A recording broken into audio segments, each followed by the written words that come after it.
With an average December temperature of -1, Zurich isn't exactly where you would expect to find tennis players taking their winter breaks. But this is Roger Federer country. It's where he lives when not touring, and for one day only, a very special guest was in town. So of course, I'm very excited to pick him up. The man in question was none other than Roger's main rival and great friend, Rafa Nadal. The two greatest players on the planet were here to play a match in aid of Roger's own charity for Africa. But first, he had some hosting duties to attend to. We go for lunch, and then we have a kids clinic on center court playing tennis with some kids, and then go meet some sponsors and get ready for the match. So I just wanted to show him a bit of Switzerland, a bit of Zurich. I mean, obviously he's been here before in Basel, but I'd like to be a good host. As if playing and entertaining wasn't enough for one day, Roger even agreed to spend some time with a certain CNN reporter. Morning. Hey. How are you? Good morning, I'm great. You okay? Yeah. Good to see you. Yeah, good to see you too. You made it. We did make it Yeah, after good. 19 It wasn't the first time we had met in Zurich. In fact, the last time things didn't go quite as planned. You don't have to do anything. I'm just going to read out some questions in Spanish. Just a couple of questions while you're in shot. Usted es un hombre récord. Usted es un hombre. Una pregunta inevitable es saber su opinión, quizá más madura ahora.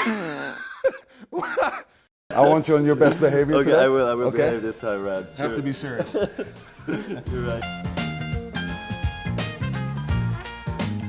To come back to Switzerland, it's such a tranquil country, does it give you that kind of inside peace sometimes you need with all the traveling and the constant hotels and attention you get? Absolutely. I mean, for me, coming back here is great. You know, I really feel good here as well when I come here. It's really the source of energy because this is where our parents are, for me and my wife, all our friends are here. And it's really important to get away from all the hectic world we live in sometimes. And here in Switzerland, I really find I can live a normal life. I can somewhat go through the streets, not unrecognizable because everybody does know me, but they give me the peace and privacy I'm looking for. Merci. Zurich is now home not only to Roger and his wife Mirka, but also their twins Mila and Charlene.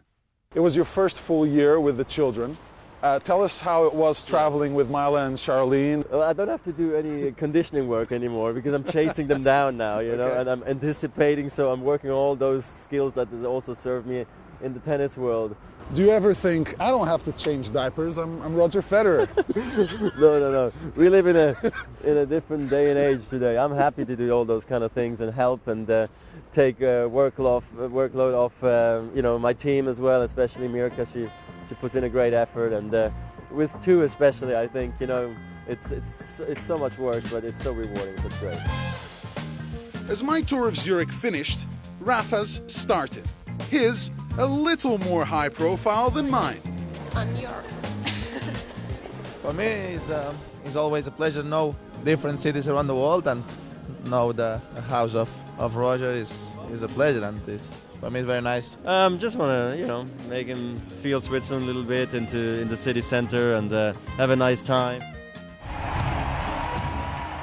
Come the evening, the pleasantries were over and the two old foes were back to doing what they do best, scrapping on the court. The match was part of a two-game series, one taking place in Zurich and one in Madrid the following evening.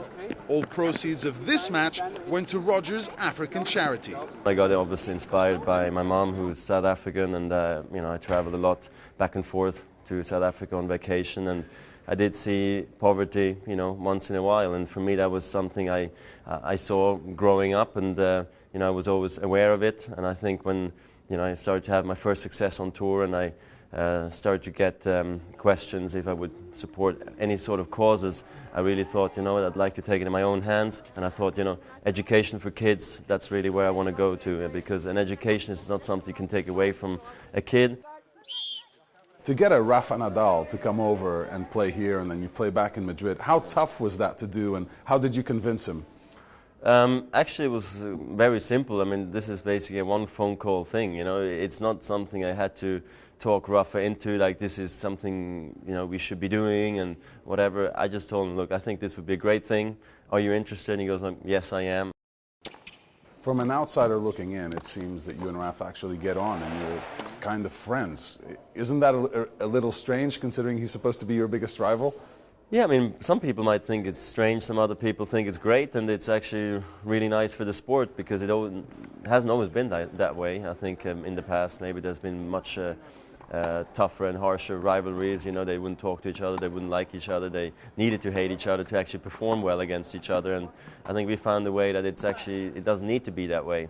Through each other we also became a better player. I think we really had to work hard on our games to always try to stay ahead of the opponent, and so I'm really happy that our relationship is so good and that we actually can use our fame and fortune to help others, because I think that this is really what these events are all about.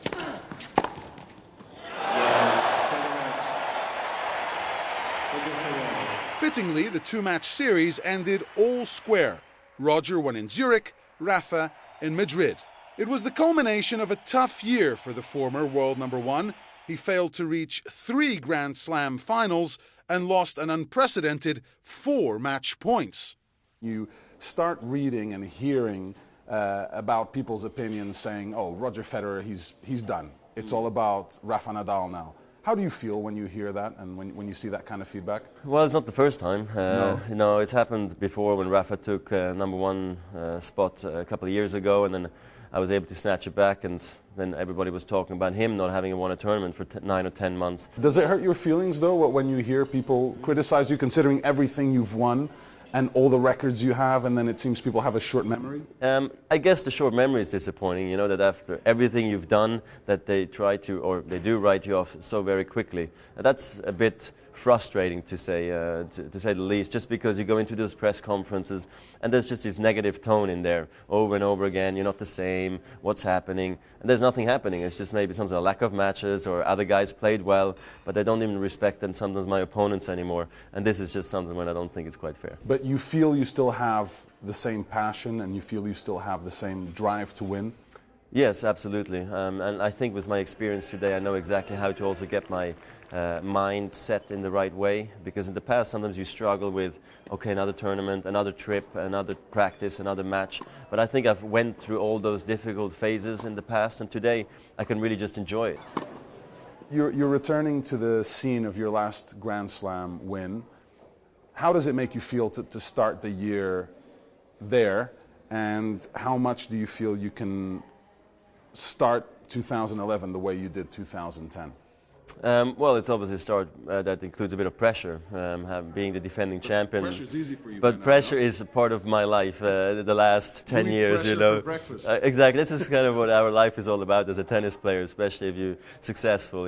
But honestly, I love going back down to Australia. It's a wonderful place to play tennis. Look, I had a great off-season. I practiced really well. The end of the season has been great, and that's all been on hard court or indoor. So obviously I feel I'm very confident going into the Australian Open. In August, Federer will turn 30. He may be old by modern tennis standards and now also have other priorities, but write Roger off at your own peril. He knows that, and so do some of his closest friends.